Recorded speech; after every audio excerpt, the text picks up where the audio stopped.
Maju cici aku. Baiklah, ada yang mau.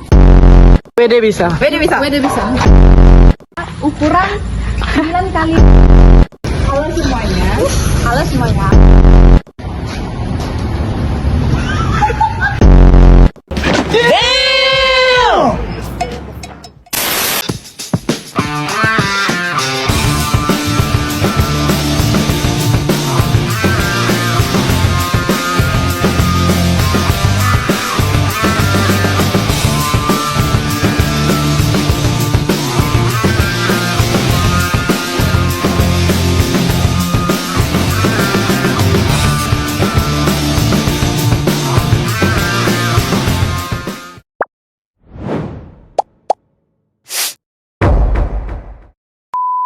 Penyusunan program merupakan proses perencanaan jangka panjang yang di dalamnya manajemen merencanakan alokasi sumber daya kepada berbagai kegiatan yang akan dilakukan di masa yang akan datang untuk pelaksanaan strategi dalam pencapaian tujuan perusahaan.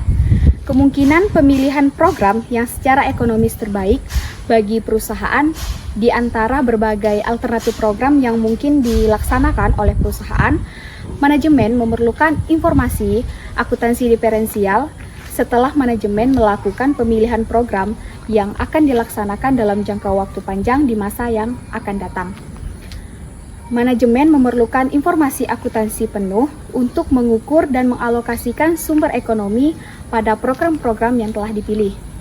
Dalam perencanaan jangka panjang manajemen puncak menghadapi masalah penambahan mesin dan equipment baru untuk memenuhi bertambahnya permintaan terhadap produk perusahaan dan masalah pengganti aktiva tetap yang sudah tidak ekonomis pemakaiannya, serta masalah-masalah lain yang berhubungan dengan investasi atau penanaman modal. Di antara berbagai informasi yang dipertimbangkan dalam pengambilan keputusan investasi informasi akuntansi manajemen yang berupa aktiva diferensial, pendapatan diferensial, dan atau biaya diferensial merupakan informasi penting untuk menilai kelayakan ekonomi suatu investasi. Nah, dalam bab 6 ini, manfaat informasi akuntansi diferensial dalam pengambilan keputusan jangka panjang dibahas lebih mendalam.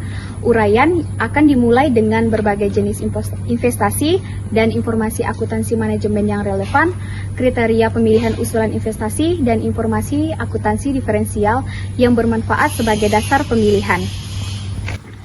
Baik, di sini saya akan menjelaskan apa itu investasi. Investasi itu sendiri adalah pengaitan sumber-sumber dalam jangka panjang untuk menghasilkan laba di masa yang akan datang dalam penggantian atau penambahan kapasitas pabrik, misalnya yang sudah ditanamkan akan terikat dalam jangka waktu yang panjang, sehingga perputaran dana tersebut kembali menjadi uang tunai tidak dapat terjadi dalam 1 atau 2 tahun, tetapi dalam jangka waktu yang lama. Baik, yang berikutnya yaitu jenis-jenis investasi. Investasi dapat dibagi menjadi 4 golongan, yaitu yang pertama investasi yang tidak menghasilkan laba, yang kedua yaitu investasi yang tidak dapat diukur labanya, dan yang ketiga yaitu investasi dalam penggantian equipment, dan yang terakhir yaitu adalah investasi dalam perluasan usaha. Di sini saya akan menjelaskan investasi yang tidak menghasilkan laba. Investasi jenis ini timbul karena adanya peraturan pemerintah atau karena syarat-syarat kontrak yang telah disetujui yang mewajibkan perusahaan untuk melaksanakannya tanpa mempertimbangkan laba atau rugi. Karena sifatnya merupakan kewajiban yang harus dilaksanakan, maka investasi jenis ini tidak memerlukan pertimbangan ekonomis sebagai kriteria untuk mengukur perlu tidaknya pengeluaran tersebut. Berikutnya adalah investasi yang tidak dapat diukur labanya. Investasi ini dimaksudkan untuk menaikkan laba, namun laba yang diharapkan akan diperoleh perusahaan dengan adanya investasi ini sulit untuk dihitung secara teliti. Biasanya yang dipakai sebagai pedoman dalam mempertimbangkan jenis investasi ini adalah persentase tertentu dari hasil penjualan, persentase tertentu dari laba bersih perusahaan, investasi yang sama yang dilakukan oleh perusahaan pesaing, dan juga uang kas yang tersedia. Dan yang ketiga yaitu investasi dalam penggantian mesin dan equipment. Investasi jenis ini meliputi pengeluaran untuk penggantian mesin dan equipment yang ada dalam pemakaian mesin dan equipment. Pada suatu saat akan terjadi biaya operasi mesin dan equipment menjadi lebih besar dibandingkan dengan biaya operasi jika mesin tersebut diganti dengan yang baru atau produktivitasnya tidak lagi mampu memenuhi kebutuhan.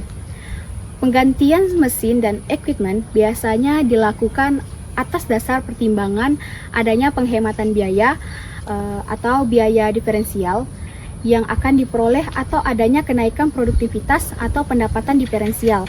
Dengan adanya penggantian tersebut, jika aktiva diferensial berupa investasi dalam penggantian aktiva tetap akan menghasilkan kembalian investasi atau return on investment yang dikehendaki yang berupa perbandingan antara penghematan biaya dengan investasi yang akan dilakukan, maka penggantian mesin dan equipment secara ekonomis menguntungkan.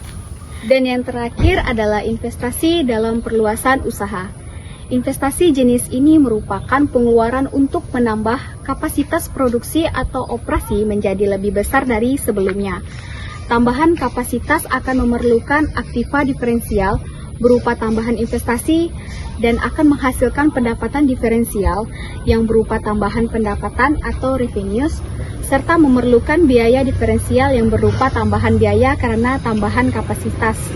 Baik, selanjutnya ada informasi akuntansi manajemen. Dalam pengambilan keputusan investasi, manajemen memerlukan informasi akuntansi manajemen yang berupa aktiva penuh, pendapatan penuh, dan biaya penuh yang akan datang. Informasi aktiva penuh memberikan ukuran berapa jumlah dana yang ditanamkan dalam proyek atau kegiatan tertentu, sedangkan pendapatan dan biaya penuh yang akan datang memberikan ukuran tingkat kemampuan menghasilkan laba dari investasi dalam proyek atau kegiatan yang direncanakan tersebut. Dalam pengambilan keputusan investasi tertentu, misalnya dalam pergantian aktiva yang didasarkan pada pertimbangan penghematan biaya, manajemen informasi akuntansi manajemen yang berupa aktiva diferensial dan biaya diferensial.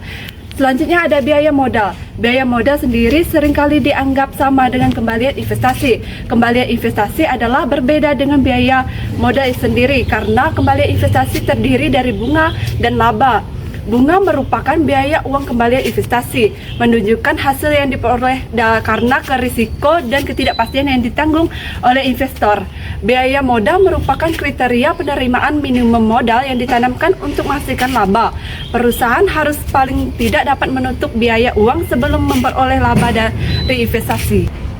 Berikutnya, pajak penghasilan dan keputusan investasi. Karena keputusan investasi didasarkan pada arus kas, maka pajak atas laba merupakan unsur informasi penting yang ikut dipertimbangkan dalam perhitungan arus kas untuk pengambilan keputusan investasi. Perlu diperhitungkan pula tambahan atau pengurangan pajak yang harus dibayar akibat adanya penetapan biaya atau tambahan pendapatan tersebut. Selanjutnya ada biaya kesempatan dan pajak penghasilan.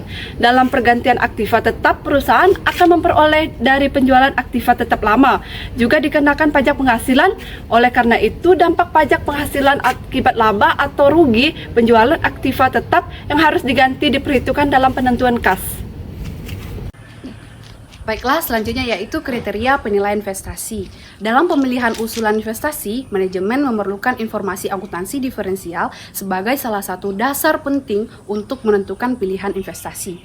Informasi akuntansi diferensial tersebut dimasukkan ke dalam suatu model pengambilan keputusan yang berupa kriteria penilaian investasi untuk memungkinkan manajemen memilih investasi yang terbaik di antara alternatif yang tersedia.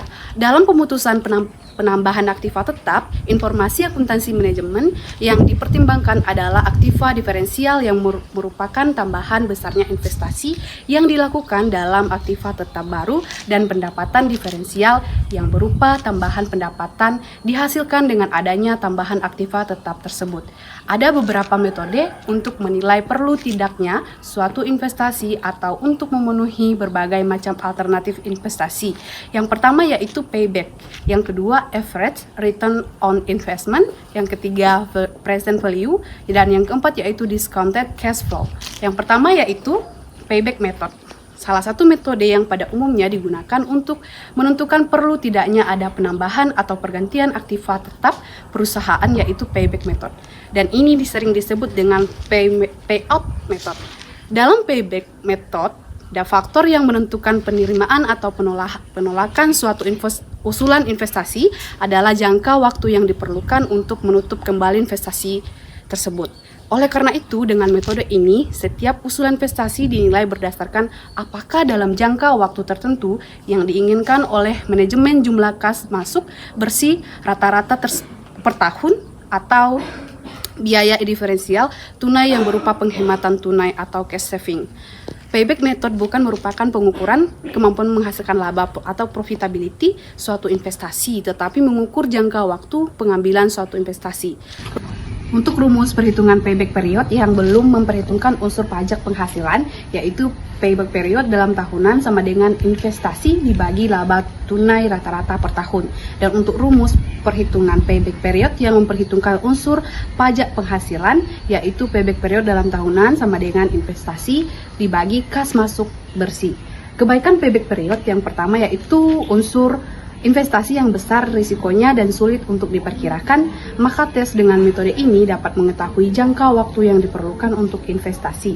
Yang kedua yaitu metode ini digunakan untuk menilai dua proyek investasi mempunyai rate of return dan risiko yang sama, sehingga dapat dipilih sebagai investasi jangka waktu pengambilan paling cepat. Dan yang ketiga yaitu metode ini juga merupakan alat yang sederhana untuk memilih usul-usul investasi sebelum meningkat ke penilaian lebih lanjut dengan mempertimbangkan kemampuan investasi untuk menghasilkan laba.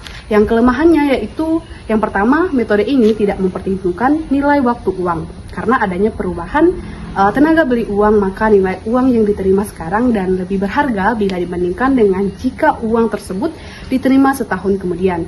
Ini disebabkan oleh adanya kesempatan untuk memutarkan uang tersebut untuk memperoleh kembalian atau return dalam usaha bisnis. Yang kedua, metode ini tidak mempertimbangkan pendapatan selanjutnya untuk investasi pokok kembali. Bagaimana juga arus kas sesudah payback period merupakan faktor yang menentukan dalam menghitung kemampuan suatu investasitas yang menghasilkan laba. Yang selanjutnya yaitu metode rata-rata kembali investasi, average return on investment method atau adjusted rate of return method.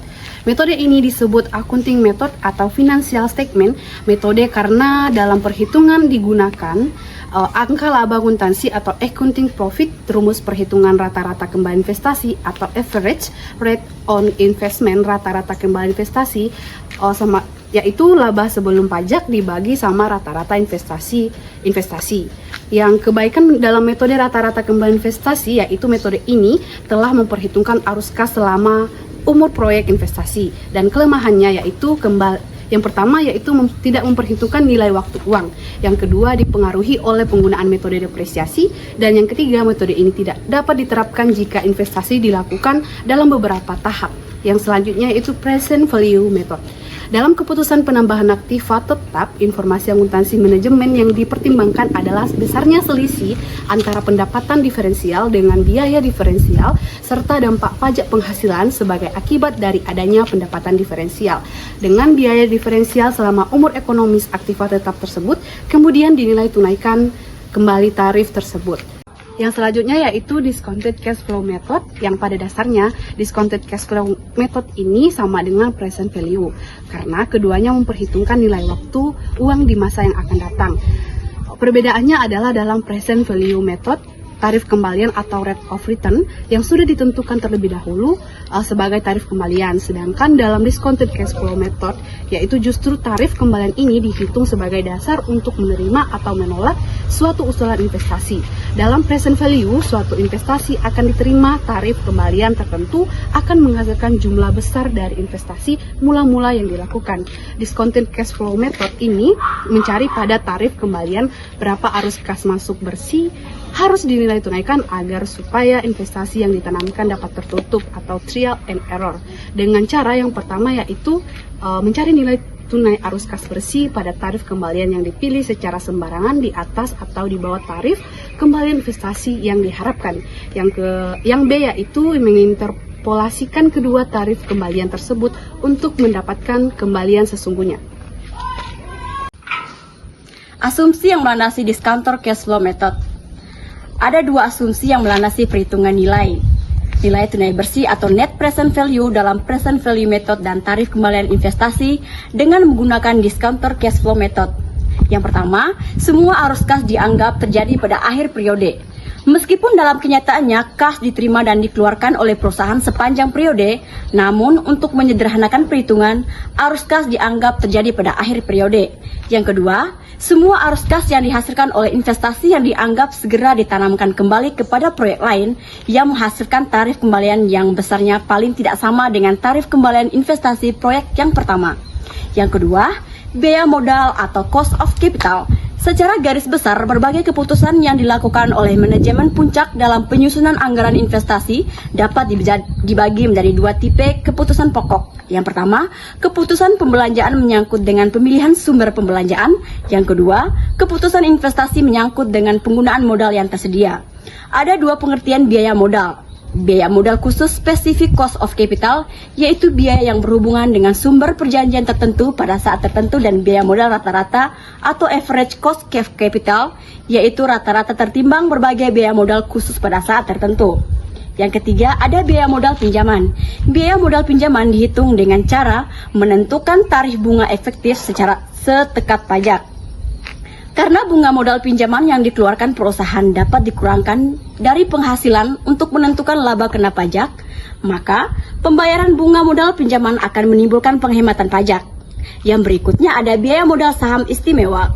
Saham istimewa mengharuskan perusahaan membayar dividen dalam jumlah yang tetap tanpa melibatkan apakah perusahaan mengalami kerugian atau mengalami keuntungan, dan dividen tersebut dibayarkan lebih dahulu sebelum dividen dibagikan kepada pemegang saham biasa. Yang berikut ada modal saham biasa. Jumlah dividen yang dibayarkan kepada pemegang saham biasa adalah tidak tetap, tergantung besar kecilnya laba yang diperoleh perusahaan dan juga tergantung tersedianya kas. Bahkan dalam keadaan rugi, perusahaan tidak membayar dividen kepada pemegang saham biasa. Oleh karena itu, dividen yang dibayarkan pada saat kini bukan merupakan petunjuk mengenai besarnya biaya modal suatu perusahaan. Yang berikut ada biaya rata-rata. Biaya modal rata-rata dihitung dari berbagai biaya modal khusus dengan menggunakan angka penimbangan sebesar proporsi tiap-tiap sumber pembelanjaan dan total investasi yang akan dilakukan. Selanjutnya, pengambilan keputusan investasi dalam lingkungan manufaktur. Mutu informasi akuntansi manajemen yang dipakai sebagai masukan dalam model present value dan discontinued cash flow method lebih cermat dalam lingkungan manufaktur maju dibandingkan dengan yang digunakan dalam lingkungan manufaktur tradisional. Kecermatan informasi akuntansi manajemen dibutuhkan oleh manajemen dalam lingkungan manufaktur maju. Dalam yang pertama, penentuan besarnya investasi, dan yang kedua, penafsiran besarnya arus kas masuk selama umur investasi, dan yang ketiga penentuan besarnya nilai residu, dan yang terakhir adalah penentuan besarnya discount rate. Yang pertama, penentuan besarnya investasi. Investasi dalam lingkungan manufaktur maju berwujud penggantian mesin-mesin lama dengan mesin-mesin baru yang dikendalikan dengan komputer atau berupa perluasan usaha dengan menambahkan mesin-mesin berteknologi maju yang dikendalikan dengan komputer. Dalam lingkungan manufaktur maju, mesin dan equipment yang dikendalikan dengan komputer lebih kompleks dibandingkan dengan mesin dan equipment standar yang digunakan dalam lingkungan manufaktur tradisional. Dalam lingkungan manufaktur tradisional, besarnya investasi adalah sebesar biaya langsung yang bersangkutan dengan penggantian atau pembelian mesin dan equipment baru, seperti harga perolehan mesin dan equipment, bea masuk, dan biaya pemasangan. Biaya langsung yang dikeluarkan oleh perusahaan untuk investasi dalam mesin dan equipment berteknologi maju hanya berkisarkan 50% atau 60% dari seluruh investasi. Biaya perlengkapan tambahan yang harus dikeluarkan untuk memungkinkan berfungsinya mesin dan equipment berteknologi maju seringkali signifikan jumlahnya. Yang kedua, penaksiran arus kas masuk selama umur investasi. Penaksiran arus kas masuk dalam lingkungan manufaktur tradisional lebih sederhana jika dibandingkan dengan penaksiran arus kas masuk dalam lingkungan manufaktur maju. Dalam lingkungan manufaktur tradisional, penaksiran arus kas masuk didasarkan atas manfaat berwujud yang dapat diidentifikasikan langsung dengan investasi seperti penghematan tenaga kerja, tenaga listrik, dan sisa bahan. Manfaat tidak berwujud dan penghematan tidak langsung dalam lingkungan manufaktur tradisional tidak diperhitungkan karena jumlahnya tidak signifikan. Di lain pihak, dalam lingkungan manufaktur maju, manfaat tidak berwujud dan penghematan tidak langsung dari investasi menjadi signifikan dan harus diperhitungkan dalam penaksiran arus kas. Jika perusahaan melakukan investasi dalam mesin dan equipment berteknologi maju dan menerapkan JIT dalam produksinya, mutu produk menjadi dapat diandalkan, kepuasan pelanggan menjadi meningkat, posisi daya saing menjadi kuat, kemampuan perusahaan dalam mempertahankan pasar menjadi lebih besar. Jika manfaat tidak berwujud ini tidak diperhitungkan dampaknya terhadap arus kas masuk, usulan investasi ke dalam mesin dan equipment berteknologi maju kemungkinan akan ditolak. Dan perusahaan akan kehilangan kesempatan untuk memperbaiki posisi daya saing di pasar. Yang ketiga, nilai residu. Nilai residu seringkali diabaikan dalam pengambilan keputusan investasi. Alasan yang sering dipakai adalah ketidakpastian mengenai jumlahnya, sehingga menyulitkan penafsirannya. Tidak diperhitungkan nilai residu kemungkinan akan mempunyai dampak terhadap keputusan investasi atau tidak investasi. Dalam menghadapi persaingan yang tajam, perusahaan tidak dapat melakukan kesalahan dalam pengambilan keputusan, hanya karena tidak dilakukannya penaksiran nilai residu. Oleh karena itu, pendekatan yang lebih baik dalam menghadapi ketidakpastian jumlah nilai residu adalah dengan menggunakan analisis sensitivitas. Dalam lingkungan manufaktur maju, manajemen memerlukan informasi akuntansi yang bermutu tinggi sebagai dasar pengambilan keputusan mereka. Yang keempat, diskon rate. Dalam teori, jika arus kas masa yang akan datang dapat diketahui dengan pasti, diskon rate yang benar adalah sebesar biaya modal perusahaan. Kenyataannya, arus kas masuk masa yang akan datang adalah tidak pasti. Oleh karena itu, untuk menghadapi ketidakpastian tersebut, pengambilan keputusan investasi biasanya menggunakan diskon rate yang lebih tinggi dari biaya modal perusahaan. Jika diskon rate yang dipilih terlalu tinggi, hal ini akan mengakibatkan pengambilan keputusan cenderung mempertimbangkan aspek jangka pendek dalam pemilihan investasi yang akan dilakukan. Penggunaan diskon rate yang tinggi berarti bobot yang diberikan kepada arus kas yang diterima lebih awal lebih tinggi bila dibandingkan dengan yang diberikan kepada arus kas yang diterima kemudian. Padahal investasi dalam lingkungan manufaktur maju baru merupakan investasi yang layak untuk dilakukan jika arus kas masuk dipertimbangkan untuk jangka waktu panjang.